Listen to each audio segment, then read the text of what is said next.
Assalamualaikum warahmatullahi wabarakatuh. Perkenalkan, nama saya Vina Oktaviana. Saya mahasiswa dari Universitas Teknokrat Indonesia, Prodi Sistem Informasi, Perkenalkan, nama saya Vina Oktaviana, NPM 22311065, Program Studi Sistem Informasi Universitas Teknokrat Indonesia. Baik, di sini saya akan mempresentasikan hasil proyek akhir kami yang berjudul Pengembangan Sistem Informasi Berbasis Web untuk Input Data Mahasiswa di SMK Nurul Islam.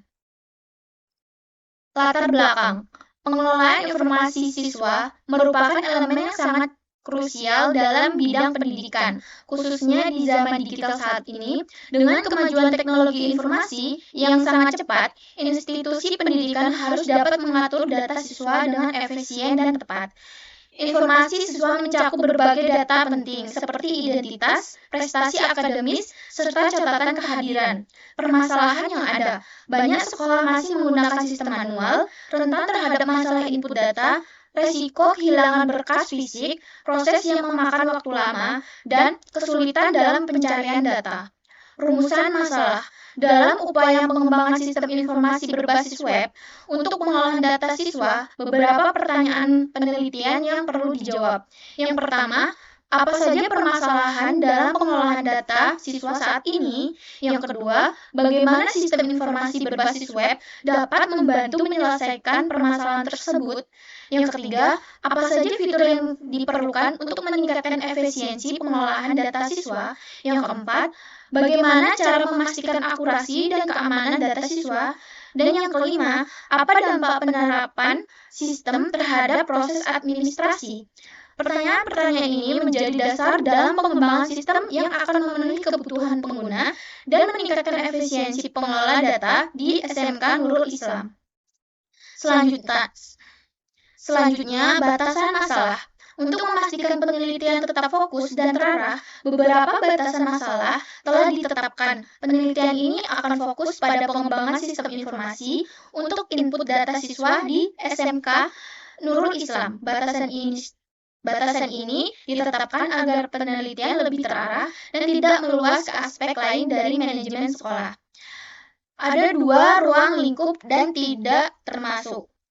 Ruang lingkup fokus pada sistem input data siswa, mencakup pendaftaran siswa baru, pembaruan data pribadi, dan penyimpanan dan pengambilan informasi. Tidak termasuk pengelolaan keuangan, sistem raport, dan manajemen sumber daya manusia. Selanjutnya, tujuan penelitian. Penelitian ini bertujuan untuk menciptakan sebuah sistem informasi berbasis web yang efisien dan mencatat data siswa di SMK Nurul Islam. Diharapkan dengan sistem ini, proses pencatatan data dapat dilaksanakan dengan lebih segera, dan tetap dibandingkan metode manual yang selama ini digunakan. Tujuan spesifik, yaitu meningkatkan efektivitas pengolahan data, meminimalisir kesalahan input data, mempercepat proses pencarian informasi, meningkatkan keamanan penyimpanan data, memudahkan akses bagi pengguna dan berwenang. Selanjutnya, manfaat penelitian. Pengembangan sistem informasi berbasis web ini diharapkan dapat memberikan berbagai manfaat bagi seluruh pemangku kepentingan di SMK Nurul Islam. Yang pertama, bagi sekolah. Sistem ini akan menyadarkan proses pengolahan data siswa dan mengurangi kesalahan input yang sering terjadi pada metode manual. Dengan adanya sistem ini, staf administrasi dapat lebih berkonsentrasi pada tugas yang telah penting karena proses administrasi menjadi lebih efisien. Dan yang kedua, bagi siswa. Penelitian ini meningkatkan akses siswa terhadap informasi pribadi mereka serta dapat dengan cepat memperbaharui data diri dan mengakses informasi penting, seperti riwayat akademik tanpa harus melalui prosedur manual yang rumit. Selanjutnya, penelitian terdahulu. Beberapa penelitian terdahulu yang relevan dengan pengembangan sistem informasi berbasis web untuk pengolahan data siswa. Yang pertama, dari Dam dan Puspita 2023, pengembangan sistem informasi data sistem di SMP 9 Nabier menggunakan metode waterfall, penelitian ini berhasil mengimplementasi sistem yang meningkatkan efisiensi pengolahan data siswa secara signifikan. Yang kedua, Irmayani dan Munandar, 2020. Pengembangan sistem pengolahan data siswa berbasis web di SMA Negeri 2 Bilahulu. Penelitian ini fokus pada pengembangan database terpadu dan antarmuka pada user-friendly. Dan yang ketiga, Mararijan dan Nurajiza 2019 melakukan perancangan sistem akademik di SD Islam Lukmanul Hakim dengan menekankan pada integrasi data akademik dan pengembangan antarmuka pengguna yang intuitif. Dan yang keempat, Purnaningsih dan Yulianto 2022 pengembangan sistem manajemen berbasis web untuk mengelola data siswa dengan pendekatan siswa terintegrasi dan komprehensif.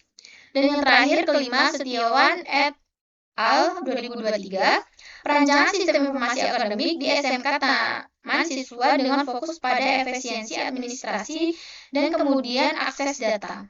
Selanjutnya, metodologi penelitian. Penelitian ini menggunakan pendekatan pengembangan sistem yang sistematis dan terstruktur. Metode yang digunakan terdiri dari beberapa tahapan kunci yang sangat terkait.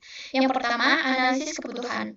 Tahapan ini meliputi pengembangan informasi melalui wawancara dengan stakeholder, identifikasi kebutuhan sistem, dan dokumentasi requirement. Analisis pendalaman melakukan untuk yang pertama, analisis kebutuhan. Tahapan ini meliputi pengumpulan informasi melalui wawancara dengan stakeholder, identifikasi kebutuhan sistem, dan dokumentasi requirement. Analisis pendalam melakukan untuk memahami proses bisnis yang ada dan kebutuhan pengguna. Yang kedua, perancangan sistem. Berdasarkan hasil analisis, dilakukan perancangan sistem yang mencakup pembuatan diagram alur, desain antarmuka pengguna, dan rancangan struktur database. Pada crucial untuk memastikan sistem yang dikembangkan sesuai dengan kebutuhan. Yang ketiga, dokumentasi. Tahapan akhir meliputi pembuatan dokumentasi lengkap terhadap manual menggunakan dokumentasi teknis dan laporan hasil penelitian. Pada tahapan ini dilakukan pengembangan sistem menggunakan teknologi web modern, termasuk program front-end dan back-end, serta integrasi database. Implementasi dilakukan secara terhadap dengan melakukan feedback dari pengguna. Yang keempat, pengujian. Setelah implementasi, dilakukan serangkaian pengujian untuk memastikan sistem berfungsi sesuai kebutuhan. Ini mencakup testing, fungsional, evaluasi performa, dan validasi